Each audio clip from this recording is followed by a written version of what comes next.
Okay, we are live. Over to you, Alex. Great. Thanks for joining another AMA, July 10th. And Friday, everybody's had a long weekend, a long week, and we're all ready for the weekend. Today, I have a special guest, one of our partners. Micah is the CEO and founder of Gem. We just launched our service with Gem in the wallet. If you haven't tried the new version, download the new version. You can now buy crypto with ACH and SEPA directly. You don't have to buy it somewhere else. You buy it, it starts earning interest right away. Micah, thanks for joining. Thanks for having me, and thanks to the Celsius community. It's been so great throughout our beta testing process and now launching. So for the few people who don't know who you are and what you've done, give us a little bit of a background. How did you get into crypto? Why are you so excited about it? You work harder than me, and I can say that about very few people. So I appreciate that. I'm an engineer myself, so I spent most of my career building software, starting in the video game industry, and then migrated over to the internet and web services and things like that. And around I guess 2011, 2010, very early on, 2011, I started noticing Bitcoin as an engineer. But at that time, it was so small. The community was tiny. I played around with mining on a CPU and got some fractional Bitcoins. It took a couple of years for me to really realize that Bitcoin was going to be a thing at all. And so around 2013, I started noticing it again. I had some friends who were trading it. And I went back and I read the Satoshi white paper in 2013. And I don't know, something clicked for me, and like a light bulb moment went off. And I realized how important this technology was going to be. And so I decided that I would quit everything I was doing and focus entirely on Bitcoin at a time when that was a very crazy thing to do. So I've been doing it ever since. And I decided that this was an important enough technology that I would spend at least 10 years of my career on it. And I'm already on year 7. So, well, hopefully we'll have you for more than 3 years. You got to extend that commitment because. But we met in Montauk, out of all places, at a Fortune event, and we were happened to be sitting next to each other in this round table or square table that had, I think, 30 of the most powerful people in crypto, right? And we had this debate with other people, and we looked at each other like, wow, we think just alike. No wonder they put us together, So after that, talk a little bit about obviously working together, kind of launching the stuff, maybe dig into the details of why this is so hard. Why did it take us a year? I see all these announcements, people go, oh, look, we launched this simple thing. Why was this hard? Well, I think dealing with a legacy infrastructure of any kind is going to be difficult because there's so many edge cases and so many different types of things that you have to handle. When you're dealing with the legacy financial system, it wasn't built for the 21st century. So a lot of what we do is try to build bridges to the 21st century to try to make it as simple as possible. One of the biggest challenges in building something like what we're launching is, you've got a bit of a patchwork system. So every single jurisdiction that you deal with has different rules, different regulations. And so we have to go and seek out partnerships in different types of companies who can serve those markets. So right now we're working with a couple of really great payment provider partners that we've integrated into a single solution. And we're going to be adding a whole bunch around the world. We already have conversations going with a payment processor in Africa, for example, to be able to onboard users in Africa to crypto. So we're looking to expand our network. But every time we do that, there's so many places where the process can break down.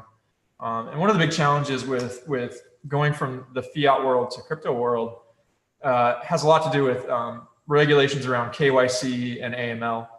There's so many stringent and strict regulations for onboarding through that process that there's just many points in the process where that can break down. So one of the things we're really trying to add to that equation is better error handling for when things do break. So that we can help guide a user through that process. And if something does break down, we have a way for them to correct it. And this is an ongoing evolution. So it's just going to get better and better over time. Yeah, and you know, the launch. I mean, we have several hundred people already using the service. I look at it every day to see how many transactions we have. So, and we haven't even announced it. I think we're announcing this next week. It's been amazing. I mean, we really didn't talk about it. If somebody has used it so far, it's because they stumbled upon the link in your app. And yeah, like you said, we've had hundreds of people go through. You know, tens of thousands of dollars in successful transactions that are in process right now. It takes a few days to process. And so, I mean, our team is just super fired up. You know, it's been such a great motivator for us. You know, you build software for so long and it's so hard. And finally you put your baby out into the world and you get to see it actually in use. And so it's been great. Yeah, look, and building bridges to the fiat world, to the crypto world is what we're all about, right? I mean, we're all about earning interest and hodling, right? Helping people hodl. And you know, when I see like some people in the DeFi community look at us and say, oh, you're not pure, you're touching fiat. It's like all the money is over there. How are you going to bring it over if you're not going to build bridges? So thank you for helping us build a giant bridge to bring all that money over. And thank you for distributing that bridge to users in the real world. You Opening it up with 6 lanes, right?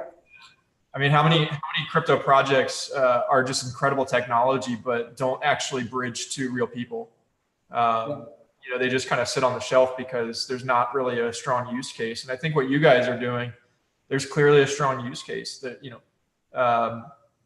look, I'm all for hodling and Bitcoin and everything like that. But I think one of the things that we've realized through the sort of explosion of CeFi and DeFi and all these, you know, layers on top is that ultimately people are seeking yield. They're seeking opportunity, and money will flow in that direction where you can provide somebody with opportunity. And frankly, the banks have been asleep at the wheel. You know, I mean, the best bank account I have gives me 1% interest, and that's considered really good right now. That's a lot, actually. The average in the US is 0.1%. Exactly. 1/10 of that. So I think that the idea that we could, you know, live in this sort of alternative financial world where we actually earn interest on our deposits is a super appealing message. It's something that, you know, I think millennials have seen. Most people in my age group barely ever saw interest-bearing accounts. Right. You know, so this is kind of a foreign concept to a lot of people, that you put your money in the bank and instead of paying them, they pay you. Well, that's what people tell me all the time. They say, Alex, you're paying 8 or 9%. That's impossible. If you paid 4%, I would trust you. But you're paying so much that it sounds like a scam. You know, and we're like, no, we are committed to give you 80% back. So if we're earning 10%, we have to give you 8, right? If we're earning 11, we're going to give you almost 9, right? So people, you're right. I mean, because they're stuck in this fiat world where their bank earns 15 or 16% on the capital. They publish that every quarter. You can go and look at the public filing. But most people are so stuck in this mindset that you cannot earn more than 1% that they're penalizing themselves. And you know, now again, people can come and buy USDC, which is a stable coin. They don't have to go to you know, TrueUSD or to Circle or anywhere else. They can do that transaction inside the wallet, right? We don't charge any fees. I mean, there are some fees that are charged by the network providers, but basically it's almost fee-free, and they can instantly start earning that yield in the one stop, and then when they withdraw, it's the opposite of that, right? So it's like, how many pieces did you have to stitch together to open that bridge? Like how many providers? Like obviously some of us know what ACH is, but maybe dig into like, what are the pieces that had to be put together to enable this?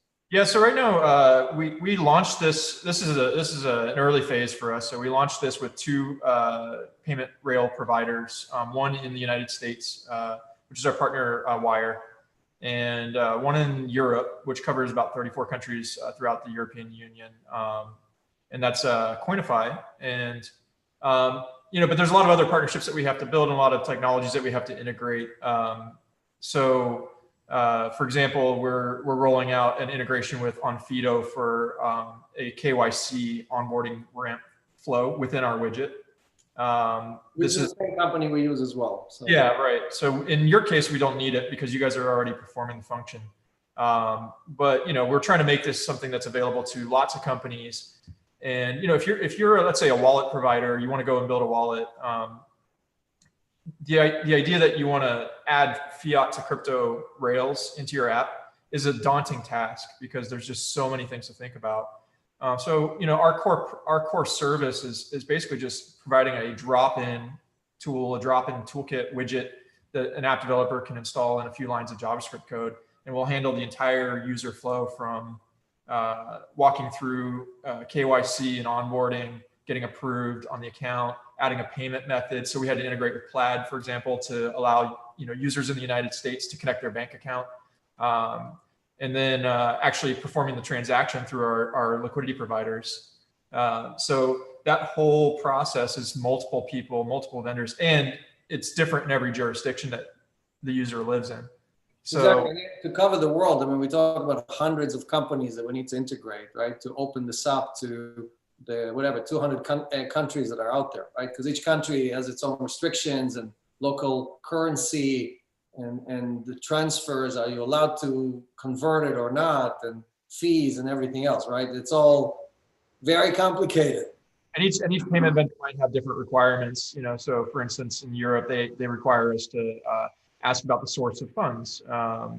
The restrictions for our US provider are a little bit more lax. So we have to balance all of these differences between vendors. And if you're an app developer, you're one of your key engineers working for Celsius, it's really a question of like, do we want to make this feature something that we do in-house, or do we want to find a vendor who's entirely dedicated to focus to this? And not to mention, when things change, they're going to be on top of it and make those changes. So it's kind of a make or buy decision for companies who want to either take this in-house or leverage a service like us.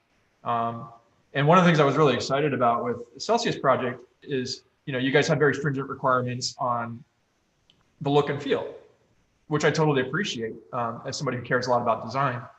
So we were able to do a fully customized theme for Celsius, where when you're using our service, it's very difficult to even tell that you've left Celsius and have gone into our service.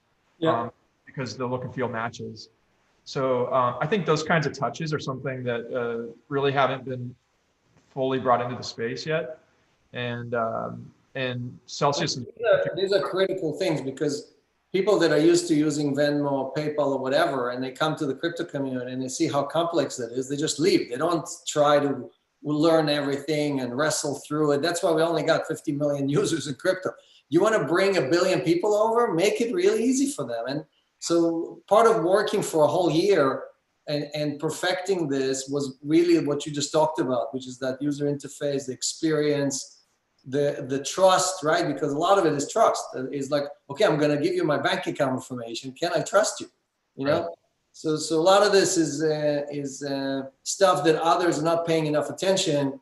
And I think if we want that mass adoption that everybody's talking about, it takes hard work. It takes partnerships like this. And what Celsius does is really try to give as much as possible. Like that's why we partner with Chainlink. And that's why we partner with a bunch of other companies, because only if all of us work together, we will build that both a circle of trust and the user experience that will deliver mass adoption.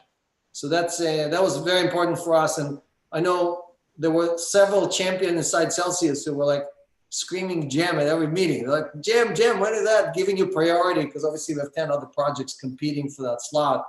Yeah. So I'm very happy that. Well, you started it really, I think, after we met. We basically sat down in that meeting in Montauk. It was a Fortune brainstorm, and we just clicked and we said, I don't know how, but we're going to find a way to work together.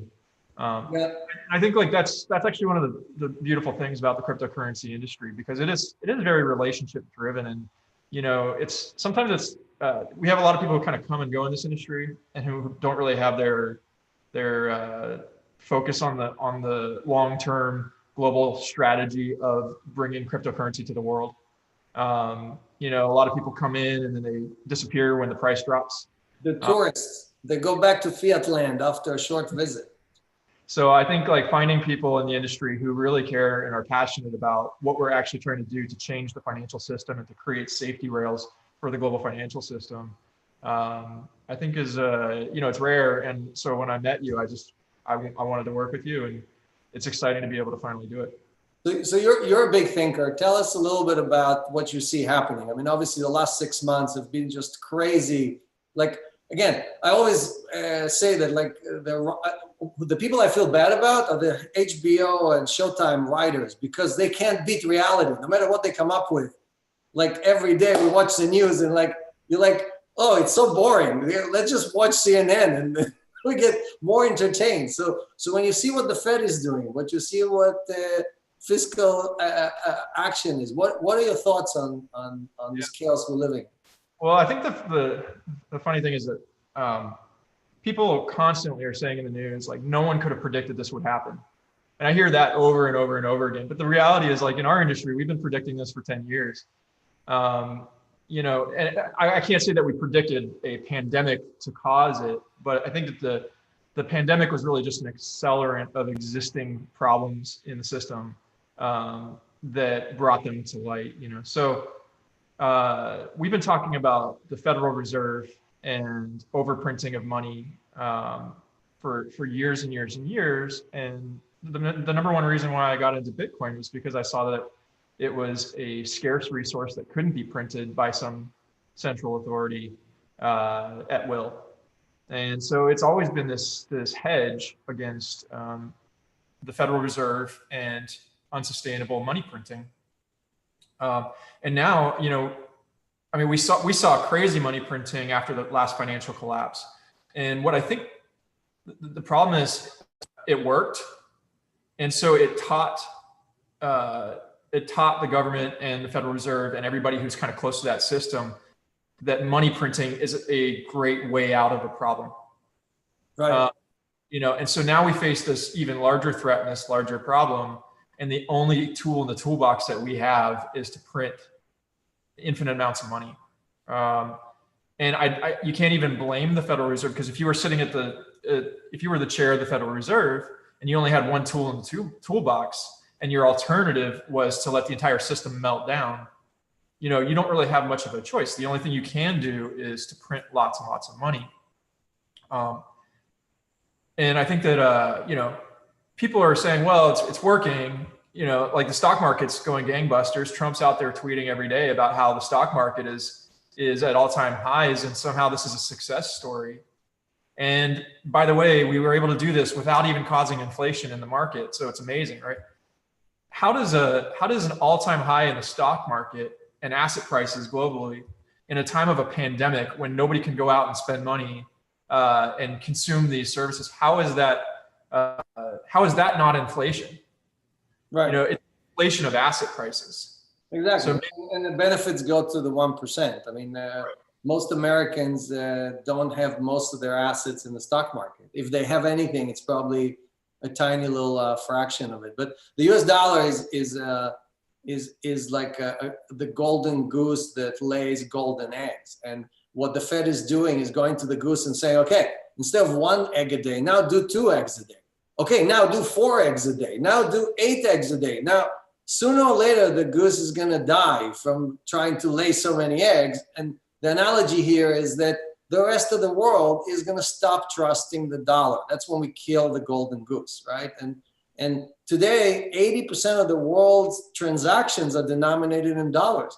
And if tomorrow they switch that to the yuan or some other currency, or a Bitcoin, for example, that will be a huge problem for the United States, because the reason we can print all that money is because everybody in the world is using this dollar and keeping it stable, right? But you can't keep pressing the printing button and think nothing is going to happen.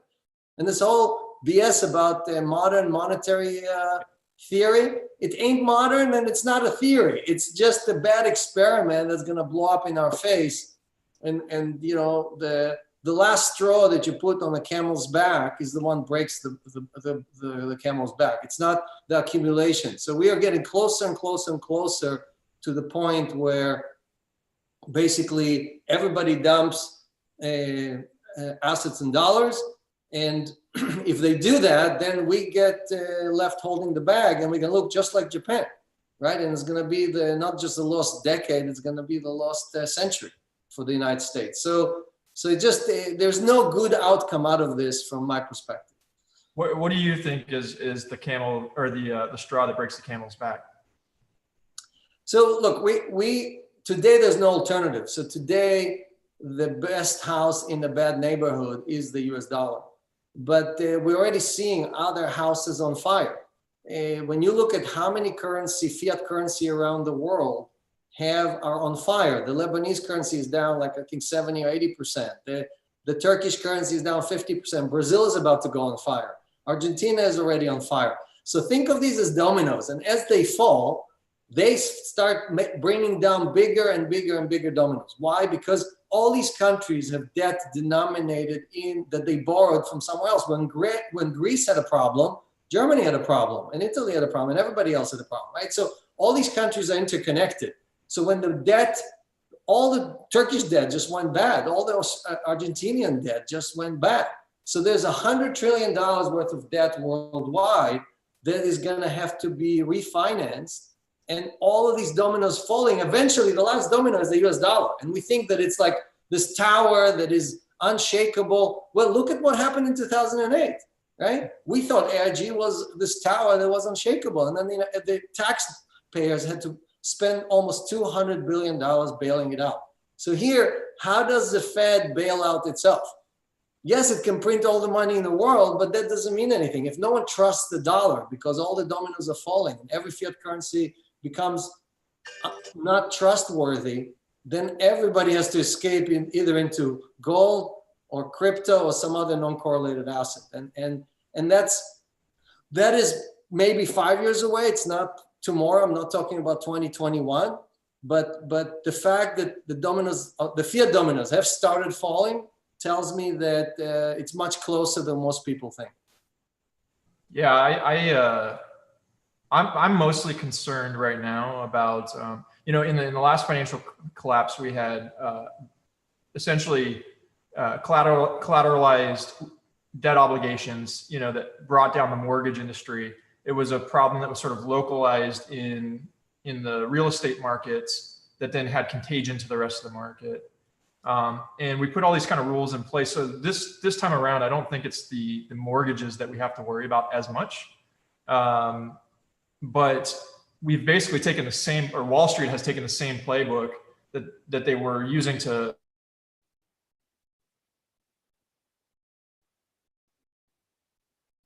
Yeah, we lost Micah. So seems to have a slight internet disruption there. Yes. Yeah.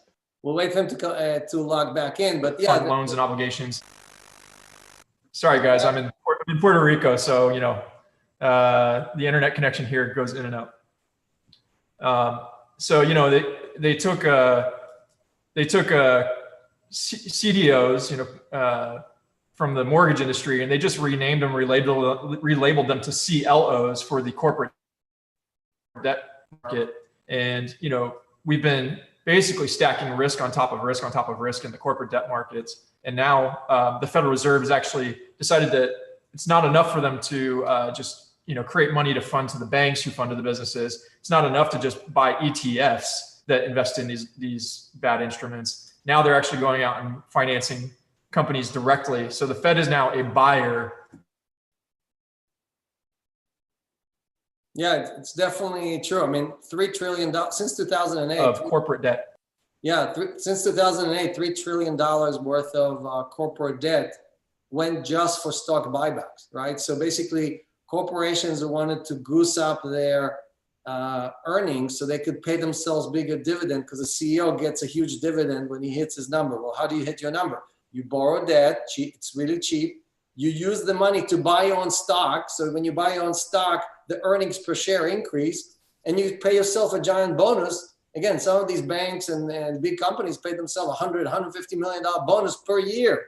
For all they've done is borrowed from the future, spent it on their own stock, and now the average American, is left holding the bag, because when the Fed is buying that debt, it's buying it with IOUs. It's buying it, borrowing money from our children and spending it to reflate, to keep those prices inflated, so all these people can basically cash out, because all the companies now and all the hedge funds are cashing out from their leverage positions and handing off all of this crap to the Fed. So our children end up holding paper that is going to be worth 50 cents on the dollar or less in the future, because none of these companies will be able to maintain their earnings in a recession or a depression, which is what are we about to hit, right? So the music is about to stop. There's not enough chairs. And what are we doing? We're just printing more money and saying, no, just keep the music playing. We know there aren't enough chairs, but if you just keep the music playing, nothing is going to happen. Well, the music can only play for so long because it goes on a cycle, right? And then you have to print another. Every 3 months, we need to print $2 to $3 trillion to keep the music going. How long can we do that for? So anyway, look, this is stuff that, unfortunately, again, the media does not spend enough time on, because they're so focused on the election, and they're focused on the pandemic, and they're focused on other things. And this is not the stuff they teach you in college or whatever, right? We want people to come out and become lawyers or become engineers or whatever. Don't worry about the big stuff. We'll take care of that, you know? And obviously what we're doing is robbing our children, our grandchildren. And so Celsius and GEM are focused on creating an alternative. What Celsius Wallet is a repository for non-correlated assets. Everything in our wallet is non-correlated to the dollar, right? We do allow people to come in with fiat currencies. We have 11 different fiat currencies. That's like the base camp. That's where you land on. But then you can basically decide how much allocation you want in gold, how much allocation you want in Bitcoin, Ethereum, and so on and so on. And you can always go back into dollars if you feel you need dollars, because you can earn 8% on it, right? So we think that is probably the best base camp in crypto. And I want to thank you for joining us. Thank you for the partnership, and look forward to launching all these additional countries and jurisdictions together, because we have customers in over 150 countries. So they're already pinging me saying, hey, how come I can't use it in my own We'll get there. We're working on it. This is gonna be a process and a journey, and we're gonna get there together, and it's going to improve every day. Perfect. Thanks for joining, and we'll have you back when we launch some more jurisdiction. Thank you. Thanks. Thank you. All right, so we're gonna continue. We're gonna answer. I'm gonna do a little bit of talk about updates on Celsius, and then we're gonna do a Q&A and answer a bunch of your questions. So let's get started. So one thing I wanted to talk about was as you know, we're raising capital. We've got $10 million from Tether, and not USDT. We got dollars, right? They invested dollars. They're already funded. It's all done.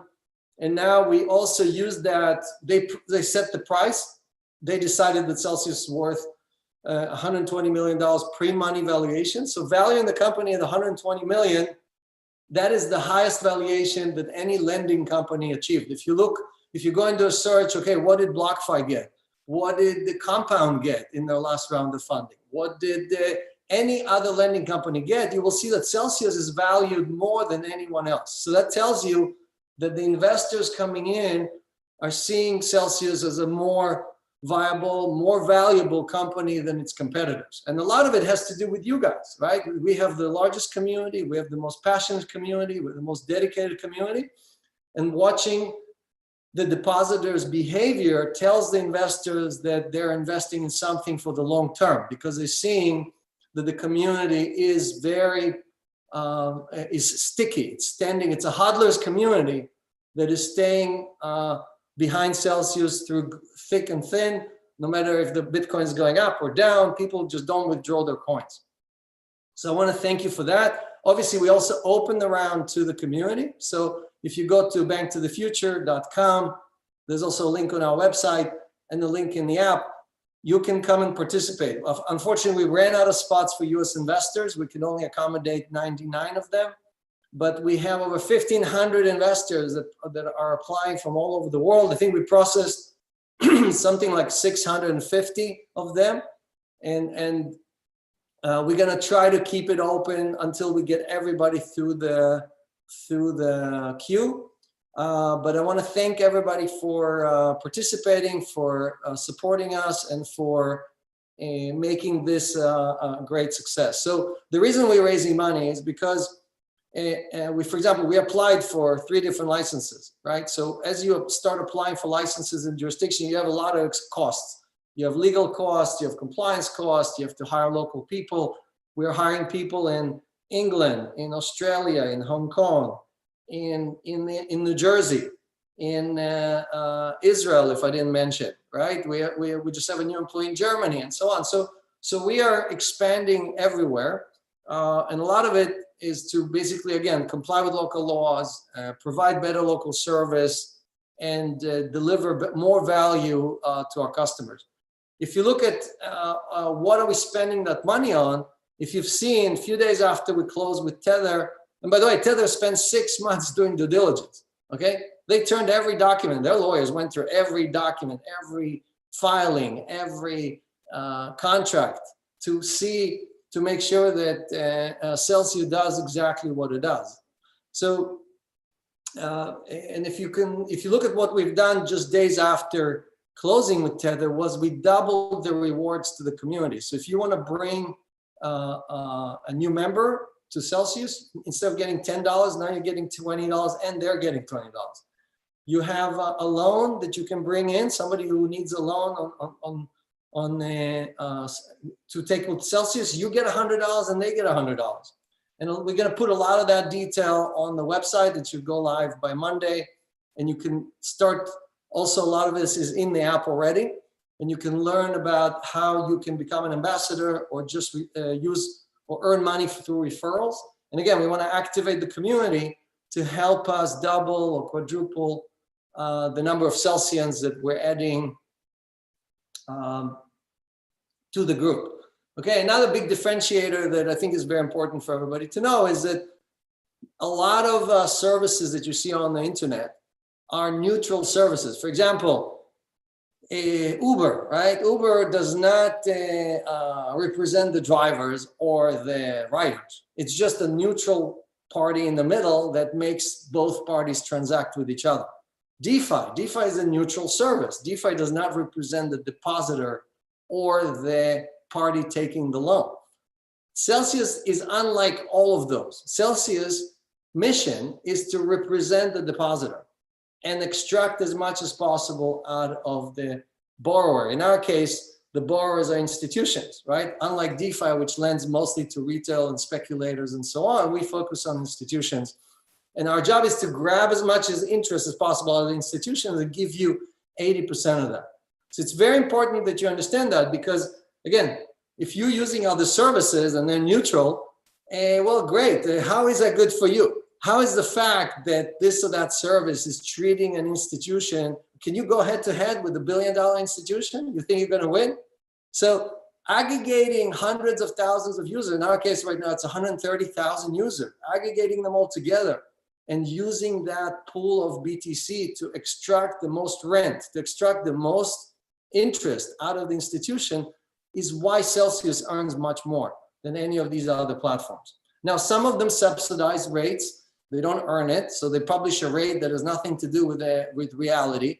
If you want to know what the wholesale rate is on any coin or token, go to the Celsius website, add 20% to the published rate, and that is the going wholesale rate, because Celsius actually earns those coins. So let's see, I wanted to cover a few more points. So Tether investing 10 million is their largest single investment. They've never invested more than anyone else. And that is also the most, I think, I haven't found anyone that's the most that any ICO did post ICO. So there was no other ICO that raised more money because I think Celsius probably is an exemplary example of someone who delivered on everything we promised, right? If you look at our tech paper from 2017, you compare it to what Celsius does today, you will see that we hit on most points, right? That we are we delivered everything we promised, and we have not changed our business model. It's exactly the same it was back then, and I hope it's going to be the same a few years from now going forward. Again, there's plenty of FUD out there, right? I mean, I go on Twitter and other places, and there are haters everywhere. I mean, it's just unbelievable. So So just ignore the FUD, ignore the haters. Again, I think Celsius is more transparent than any company out there. If you have a question, you can always ask me or anyone else on the team. And we are conducting both an audit, and we're hiring an outside service to verify not just our AUM, but also us earning that interest that we're talking about and publishing or distributing 80% of that, or up to 80% of it, to our community. So if you wait a little bit, you will see that coming out. Again, I'm calling on all of our competitors who are flooding us to go and show that. Show, like I saw BlockFi published that they made whatever, $3 million or something. That's not, they didn't make that money. That's the money that they paid out, but you didn't earn it, right? So if you didn't earn it and you're subsidizing it, what good is that? How is that a viable business? Or how is that good for the community? Also, we talked about when you use a bank, when you use a credit card, when you use a checking account, you're empowering the banks, you're empowering those institutions. It's the same thing with many of our competitors. When you see competitors like, who is funding Celsius? 130,000 users, 650 investors who are just like you, right? Plus Tether, right? But everybody else is just like you. We're all sitting in the same boat. If you're empowering some of the other guys, look at who's funding them. It's the same Wall Street guys who are stealing from you every day. So if you're empowering that, if you're making that that decision because of greed or because of diversification or whatever your excuse is, what you're doing is you're making sure that Celsius is less of a chance of changing the world and becoming successful, because all those other guys are trying to bring us down. The other guys fighting us. Where do you think all the FUD is coming from? You know, it's coming from people who can't keep up with us, and they're using investors' money to basically try to bring us down. So, but again, let's try to be positive, right? So I want to talk about the dream, right? What is the dream? Why are we doing Celsius? And all of this started with the idea that again, I tried retirement. I was miserable at retirement, right? And when I looked at crypto and I fell in love with it, I realized it's not going to scale unless we bring the right services that everybody in the world can use. Again, interest income, cheap loans, right? And all the other stuff we're doing. Easy way to onboard, which is what we just launched with Jam. But the dream is retirement, or the dream is not having any financial worries, right? And we're gonna get to the Q&A. I know Tom has a lot of questions pending, and he's been very patient waiting for me to stop talking, but I want to touch on this point because I think it's very important. So the dream is, how do you retire, or how do you have your money pay all your bills, the money you already made, earn enough to pay your bills, right? And the problem is that if you look at what you used to be paid on your money 20 years ago, and you look at it today, you can't earn. There's no way you can earn enough on your savings to live off your savings. Most of us, 99% of us, do not have enough capital, or we don't have these fancy advisors who get us into these fancy funds that earn 10, 15% a year. Most of us, you know, like Micah said, earn less than 1% on our savings. And with 1% on your assets, if inflation used to be 2 or 3%, and now it's really more like 10 to 15%, the inflation of money, not the inflation of your internet access. So if the inflation is 5 or 10 times higher than the money you're making, you are losing money every day. You better spend it than save it, right? So the dream is that if you invested in an asset that continued to appreciate, and you got compounding interest, and you use some of the interest, not the principal, to pay your bills, there is a day 10, 20 years from now where you're gonna be living in an environment where all of your bills are paid just with the income that you have. And I live there, I'm already there, right? So I have enough money, I've made money on Voice of IP, I made money on different companies that I had, I accumulated wealth, I invested it well, and now every month I get enough money that pays all my bills, including my fancy home in New York and my fancy home in the Hamptons and my 6 kids in private school. You know, they're ordering shit on the internet every day, right? All of that is paid from that cash flow. So how do you get there? That is the dream. That is the path that Celsius is trying to take you, the road that we try to take you on. We know what that road is. You don't have to experiment. You don't have to know everything that we know, right? We basically saying, look, here is a safe place. Here's a wallet that is uncorrelated to the fiat world. You're never going to get that to that dream in the fiat world. Never. Okay, I'm telling you that. You're wasting your time if you think that with an average job, an average income, using normal tools, you will ever get to retirement. And now people live to 100 and 100 plus. So, you know, you need to save for 30, 40, 50 years worth of retirement, right? So if you do the math just doesn't work. That's why the experts tell you that every retirement plan in America is bankrupt. And that liability, the amount of liabilities that we have towards the people who are about to retire, all of these, you know, the largest generation in America, right, is about to retire in the next 10 or 20 years. So you cannot ride on that train. You have to switch.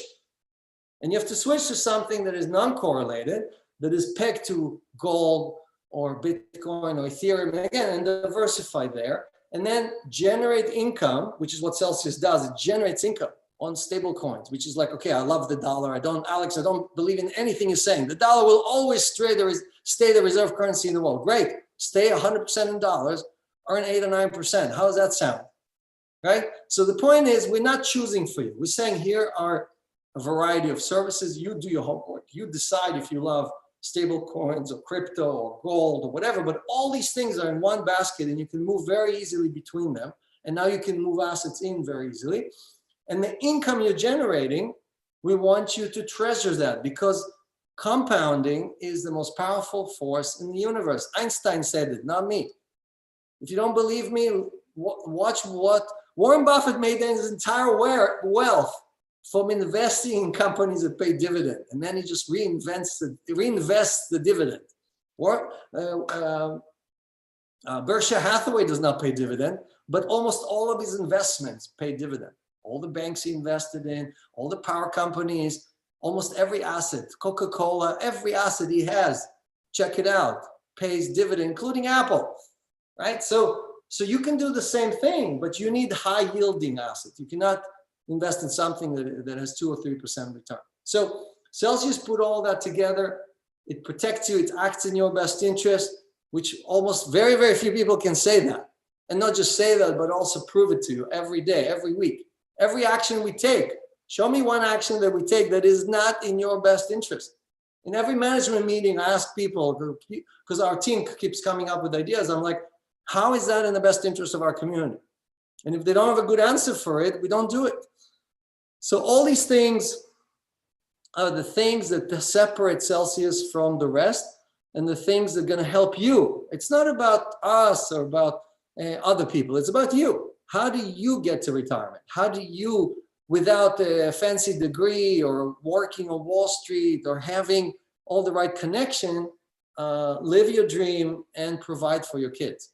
Okay, and that is something that unfortunately most of us will not get, because most of us are stuck on the wrong path. So let me stop here and answer some of the questions. Tom, let's do it. Let's take it away. All right. Happy Friday, Alex. The first question comes from Shahar. He goes, I am a US user. Are there any plans to work with GEM to reduce the bank transfer percentage fees? Yeah, so I think the fee right now is 0.75%. And again, we don't charge any fees. We don't charge any fees on the credit cards. We don't charge any fees on the GEM services. And we even are working on ways to subsidize that, right? But the best way for us to lower those fees is to show high usage. When we have high usage, we can go back to these vendors and say, hey, look how much we're doing with you. We want a higher tier, right? We want a higher tier with lower fees. And as we grow through the tiers, we can get to a much, much lower fee. But I agree with you. Right now, the fees are high. I'm not happy about it. And these are third-party fees. We just launched the service. And just like we lowered the fees for you on Liquid, right? We lowered the fees on Simplex, right? We are going to lower the fees on GEM. We just need to have enough The community needs to grow. The number of transactions needs to grow. And then all these providers are like, oh, I better not lose Celsius. Okay, what do I need to do? Okay, how about Liquid? Cut your, you know, what was it, 15, I think they were charging 15 cell for withdrawals or something, and now it's 5, right? We cut it by 2/3.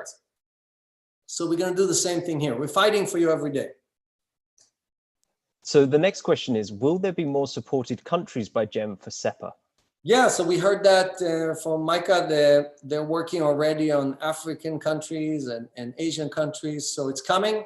Again, we don't control that. We obviously support everything we can. But the fact that we are KYC compliant, meaning all of our 130,000 users cannot transact unless they gave us full KYC information, allows us to do that stuff. You see, the problem with, I love DeFi. But the problem with DeFi is that they don't do KYC. So if they don't do KYC, they cannot build that bridge that we built. They just can't do it. None of the providers are going to allow them to do what we did because they're not compliant to all the local laws. So we did it the hard way. It's much easier to launch a service and say, everyone is welcome. Don't tell me anything. I don't want to know who you are.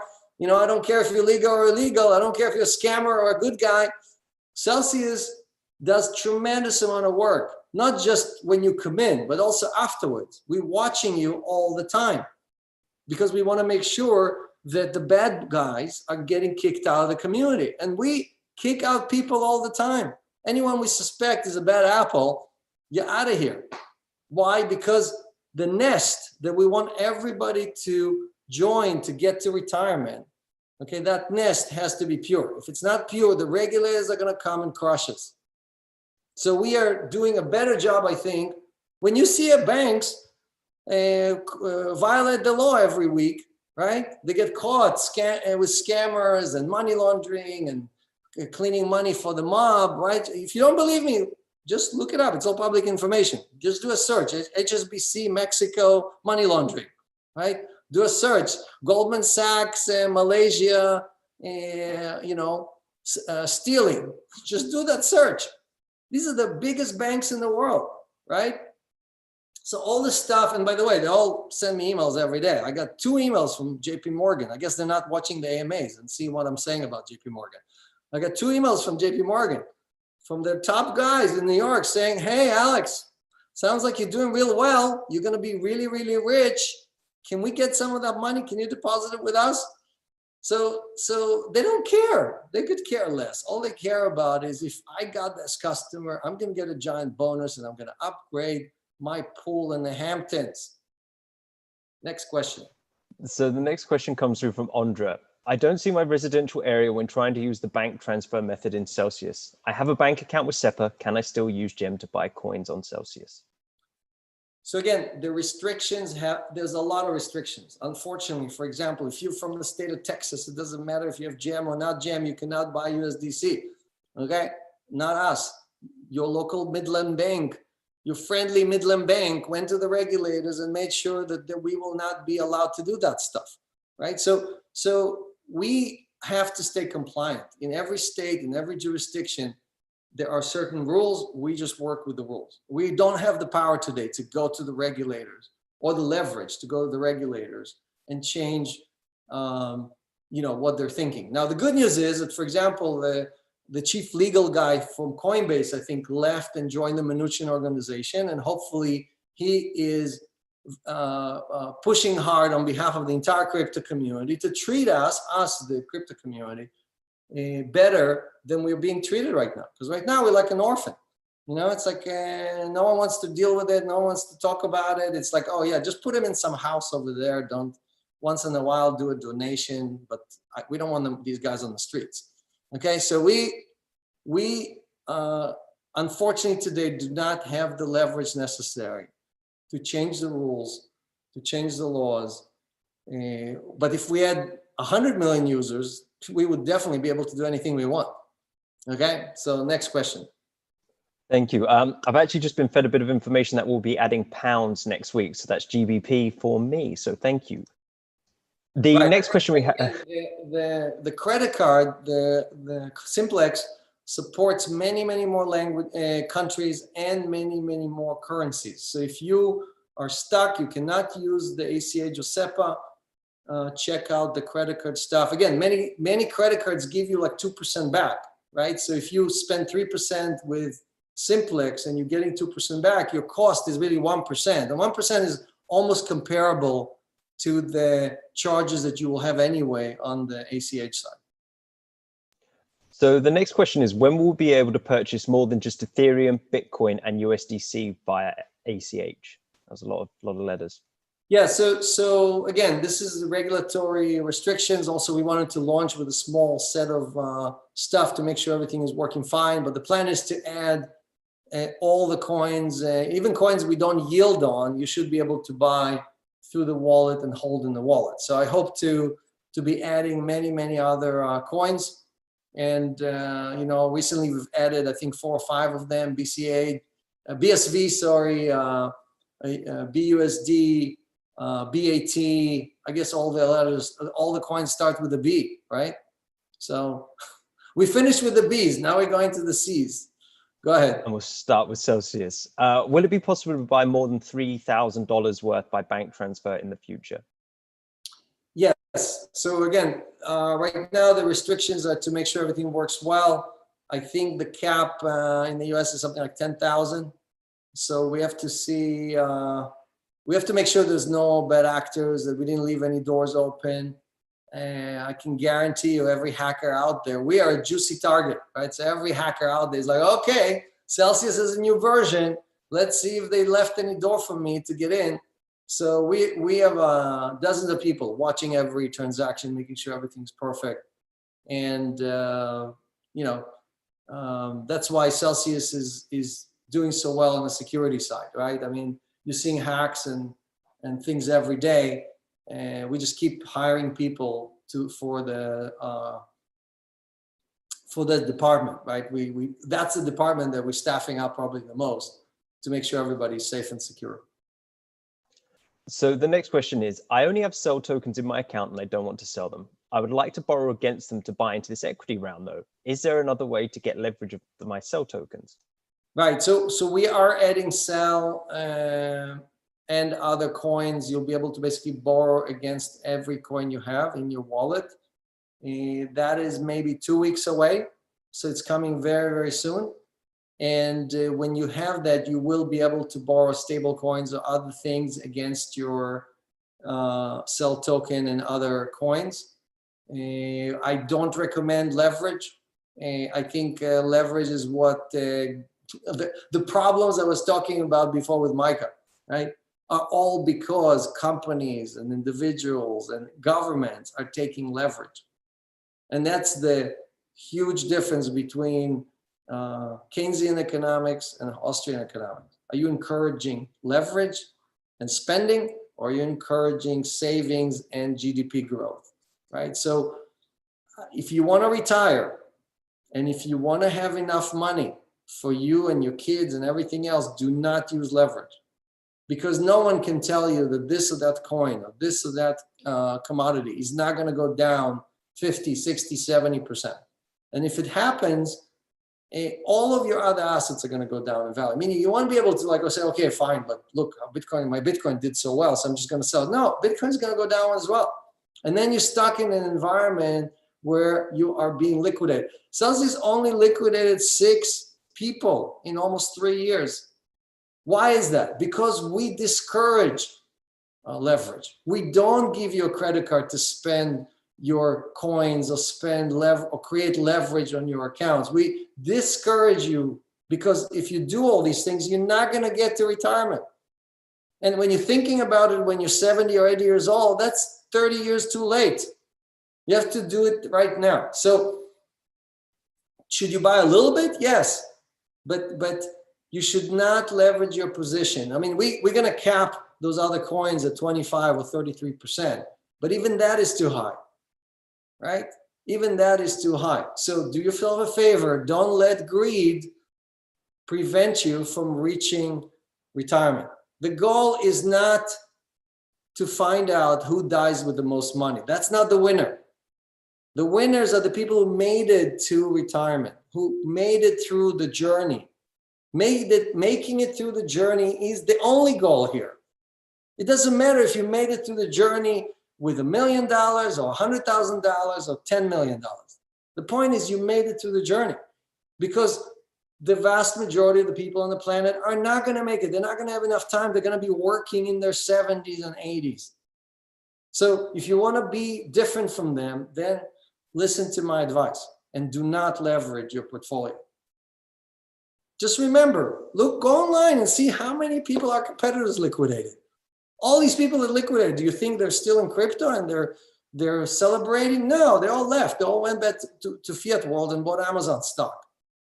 Okay, so you want to survive here, focus on savings, focus on compounding, focus on spending as little of it as possible. Next. So we're getting a few questions just in the chat about the recent news about Celsius receiving a PPP loan. Could you just talk on that point, please? Yeah, so look, the US government wanted to encourage US companies not to terminate employees. There's obviously still a lot of uncertainty. Forget about in March and in February, there was tremendous amount of uncertainty, right? We had to shut down our offices. And we didn't know how the crypto community is going to react. The fact that people gave us more coins could have been exactly the opposite. People could have withdrawn all their coins and we would have had to shut down the company or let people go. And we decided that it's in the best interest of our community to have a little bit more cash. This is before we raised the money. We didn't have many other options. Yes, we had assets and things like that, and we had some tokens and so on, but we decided that it's in our best interest, in our customers' best interest, that we took this loan, and we needed it. We were affected by COVID. It was a very distressed situation, not just for us, but for everybody. Like the office building that we're in was completely emptied out. And I think we did right both by the government who issued it to us and by our users. I don't regret at all taking the PPP loan. And we followed everything the loan required. We since not just didn't fire any of these people, but we also hired. We have more people now working at Celsius than we did when we took this loan. I'm talking about American employees. Thank you so much, Alex. So I've got another question from Dwayne, sorry, mate. What is the best way to get the maximum benefit from Celsius, either through a loan or earning more in interest with deposits? Look, it's different for every person because your financial situation as a whole dictates what you should be doing. If you have plenty of cash, then you obviously don't need loans. So you should max out your yield and max out your compounding. And you have to decide, okay, how much do I want to earn in Bitcoin? How much do I want to earn in Cell token, right? Because the two have very, very different income levels. But if you don't have that assets or you don't have income on the dollar side, then this may be your main source of income. And then you do need once in a while to get a loan, because if you have a 24% credit card debt in the fiat world, of course you should take a loan at 1% and pay off your interest and not be charged 24% because you're working for the man, you're working for the bank. Most of the income that you're making goes to pay that interest. That is crazy, you know? Like it drives me crazy when I see people who are chalantes. They're like, oh, not a big deal. I have $40,000 on my credit cards and it's 24% and it's not a big deal. I've been doing that for 10 years. Try to earn 24%. So why are you paying it? So for each person, it's a different decision.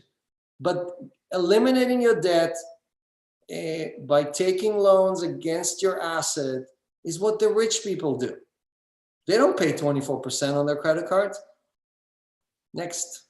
So the next one comes from Sant. He goes, hi, Alex, are you sure the Cell token total supply is fixed and no more can be printed later?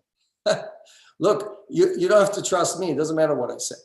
And talk to anyone online to look at our smart contract, look at the contract that was generating all these tokens and see if there's any way to generate more tokens, right? So this is not about what Celsius tells you. The beauty of this technology is it's all open source. And everybody, anyone in the world who knows what they're doing can dig into that contract and tell you So post that question, not to me. Go on GitHub, go on Telegram or Twitter and post that question, and make sure though that the people who answer you are at least have a Celsius account, because you don't want any of the fudders answering that question. So Tim asks us, will Celsius offer voting by depositors as to which new token assets they would like to be able to loan through Celsius? We want users to vote on everything. So as you know, there's over 200 different consensus mechanisms out there, and everybody's touting their hand saying, mine is the best, mine is the best. A lot of them have made a lot of progress, but I still don't think that the crypto community is enabling true and open voting for each community to act on. And it's our commitment, again, it's in our white paper, is to enable the community to vote on many things, including which coins we should be adding. So the adding coins is not a beauty contest. It's not about, okay, 500 people voted for whatever, for Cardano, so we're gonna add Cardano, okay? I love Cardano, I wanna add it tomorrow morning. The issue is, can I earn yield and can I pay you anything for it? If I can't, then other assets that I can't do that on are going to have priority against assets that cannot yield. Because just adding Cardano so you can deposit in my wallet is great, and we should do that. But that should not be ahead of a different asset that can earn 6 or 7%, even if people don't like it. So there's a lot of people who say, I love BSV, and a lot of people say, I don't like BSV. But we figured out how to earn yield on it. We added it to the wallet.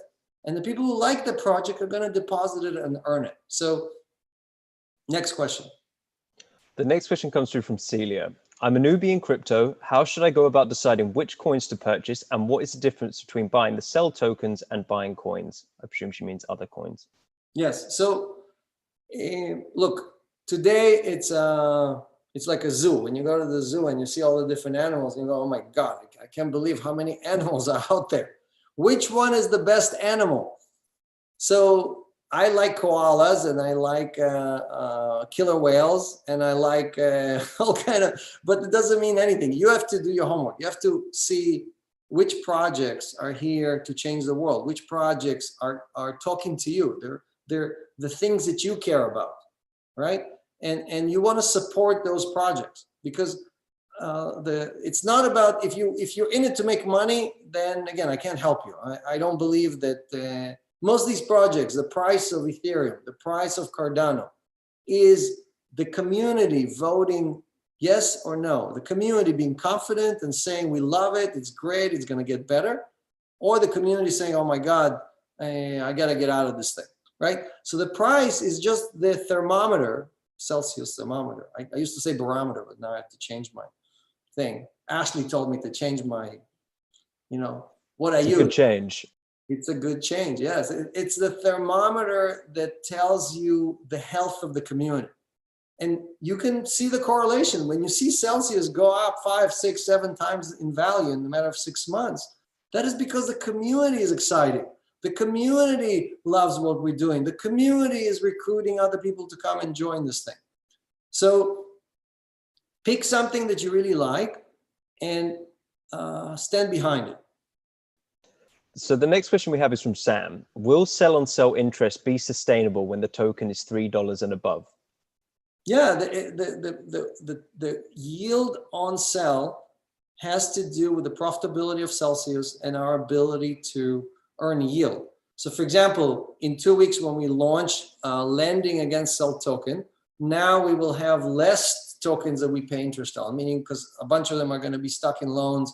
We're going to be earning yield, so we're paying a little bit less, earning more. Now we can pay even more yield. My plan is to increase the yield on sell, not decrease it, right? But we have to give the community, give the cycle, the flywheel that we have here, more users, right? We publish every minute, every day, how many users we have. You want to track us? You don't believe me? Go to Celsius.com. They have a tracking engine with everything, links to the blockchain and everything, right? You don't trust that? I will publish on FIDO list of how many KYCs did we pass through every month. So all of you can see, because you can't lie about that. You're not going to go, it's very, very hard to create thousands of fake identity and get them through the company that checks everybody's identity. Okay, so on FIDO is probably the best thermometer to measure these things. So what was the question? Now I got myself lost in the loop. Will sell on sell interest be sustainable when the token is $3? I hope to increase it through all these things I just talked about. So more users equals more deposits equals more loans equals more interest income. More interest income means we will be buying more sell tokens and Bitcoin and everything else. And as you're buying that, you're creating higher prices. Higher prices means that the flywheel keeps turning. Okay, that's what we're creating, is a flywheel, the best flywheel in crypto. And I'm happy to take a debate with anyone from any community, from any project, to prove to me that they have a better flywheel than Celsius. If you have a better one, then why are you copying Celsius? Next question. So we're on to our last two questions for today. So this comes from Simon. What goals have you set within Celsius over the next 12 to 18 months in terms of users and assets under management? So we have long-term goals and we have short-term goals. I mean, the growth of the community is not in our hands. It's not like, again, we took all of our advertising budget and we gave it to the community. And we said, look, instead of giving it to Google, and giving it to Facebook, or giving it to TikTok, we're gonna give it to you guys. All of you, everyone who's watching us. We're gonna give you $20 instead of $10 every time you bring somebody new. We're gonna give you $100 every time you originate a loan for us, and so on. And we hope to increase that even further, right? So our growth is in your hands. It's not in our hands. We created the flywheel. We created the systems. Our job is to get more institutions. Our job is to connect more bridges for like GEM and other things, right? Which is what we're working on. We have an announcement every week about partners.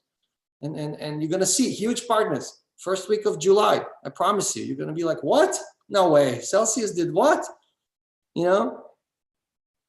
Mark my word. I look forward to it. So the point is that you know, we are here to enable the community, but the community is the one who's going to grow this, not us. All right. So and if you have great ideas on how to do that, join our go to our website. There's a ambassador link. Fill that out and tell me this is what I want to do, and we will empower you to do that in this language or in that language, in this jurisdiction or that jurisdiction. Right? That's what we want to do. We don't want to do it the traditional way.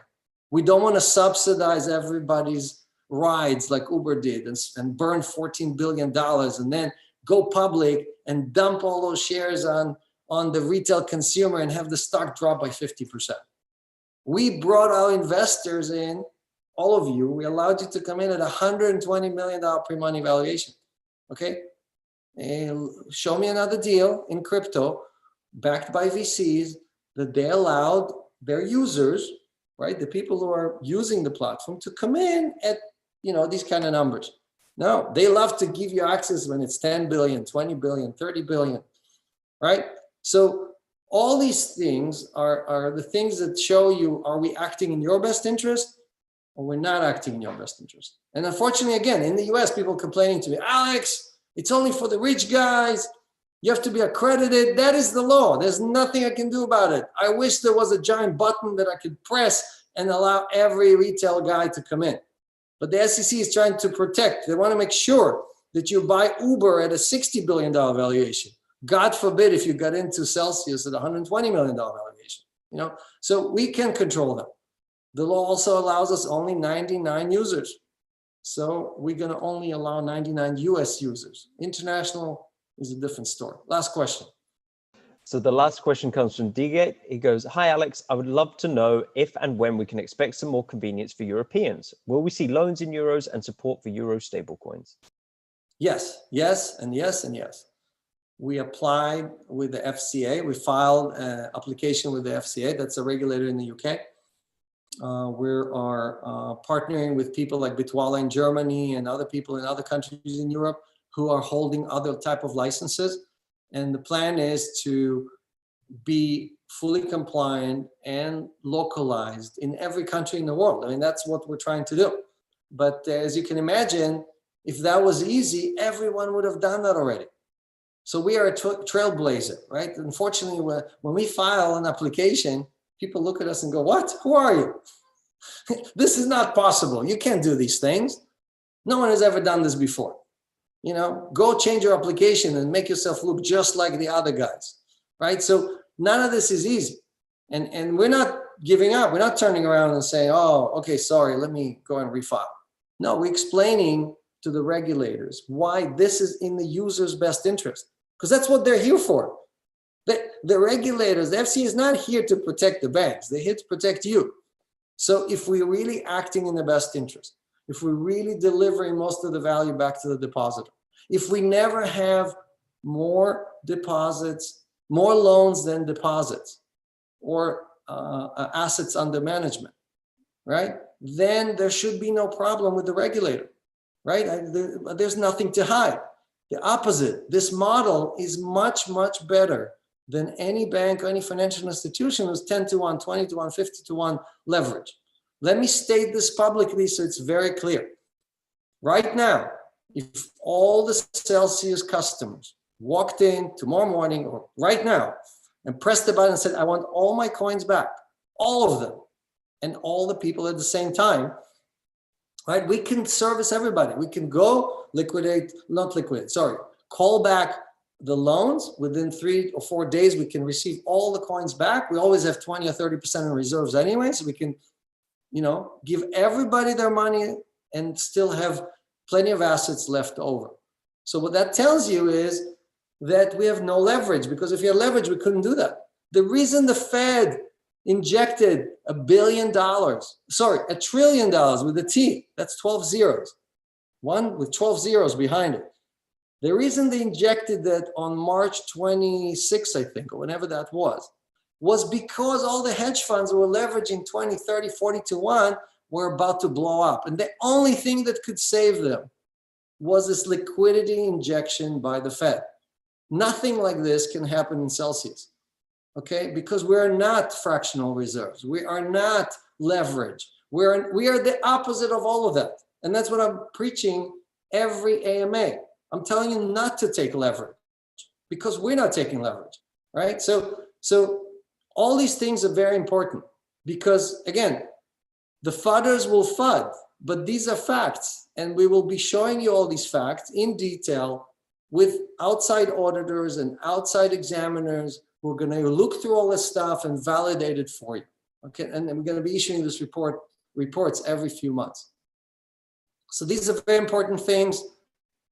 Thank you very much. My salad that I made today, which is mostly fruit and avocado, is waiting for me, so I gotta go and have my lunch. But thanks for joining, Tom. Thanks for doing this every week.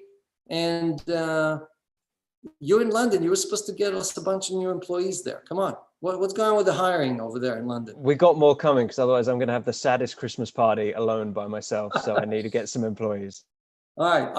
We'll try to swim across the pond and come and join you. But thanks, guys. Look, this is all because of you. This is all for you. As you saw from our last AMA from last week, I think we have the most amazing team in crypto. They're working as hard as possible. And yes, they have a pretty big carrot, right? The entire team is going to get 25 million cell tokens if we hit $1.50. So believe me, everybody in the company is focused on doing good for you, but also it also does good for them. And this is our motto, right? Do good and then do well. So everything inside Celsius is lined up where we're all in the same bucket together. There's no disparity between the cell holders and the equity holders, the employees' bonuses versus whatever, right? Everybody is aligned. And this business model is what we're telling others, copy the business model. Why are you doing old school VC stuff where all the value goes to the VCs instead of the community and the employees? I've done 7 companies like that, and I said, enough, no more, no mas. Thank you, guys.